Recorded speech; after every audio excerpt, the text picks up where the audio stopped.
ஒன்றிணைந்து செயல்பட்டாதான் 26ல் அதிமுக வெற்றி பெற முடியும் அப்படின்னு ஒரு மூத்த தலைவராக இருந்தவர் சொல்கிறாரு. உடனே எம்ஜிஆர் காலத்து அரசியல்வாதி சீனியர் அப்படிலாம் பார்க்காம டக்குன்னு கட்சி பதவியெல்லாம் பறிச்சிட்டார் எடப்பாடி. அவங்க ஒன்றா சேர்ந்தா தனக்கு ஆட்டோமேட்டிக்காக எல்லாம் போயிடுங்க. அவருடைய ஆதரவாளர் ஒருத்தர் போட்டிருக்காரு, 2000 கோடி ரூபாய் செலவு பண்ணி இந்த பதவிக்கு வந்தார், அதை கொடுப்பீங்களா நீங்கன்னு கேட்டார். பதிவு வந்துருக்கு, பார்த்துருக்கீங்கள?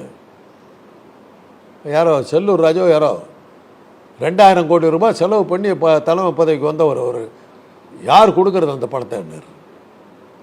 அதை பற்றி உங்கள் பத்திரிகையிலே இன்றைக்கி ஆர்டிக்கல் வந்துருக்குது. அந்த 2000 கோடியை அமித்ஷா கொடுத்துட்றதா பிளான் பண்ணியிருக்காரு.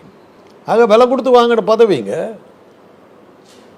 அது எப்படி? அப்போ செங்கோட்டையை வந்து 2000 கோடி கொடுக்குறேன்னு அவர் விட்டு போயிட போகிறாரு. அவர் வேறு என்னத்துக்கு இருக்கிறாரு? அவர் வேண்டியது அரசாங்க காரு, அரசாங்க பங்களா, அரசாங்க ஃபோனு, இது ட்ராவல் அலோன்ஸுக்கு கவர்மெண்ட் காசு.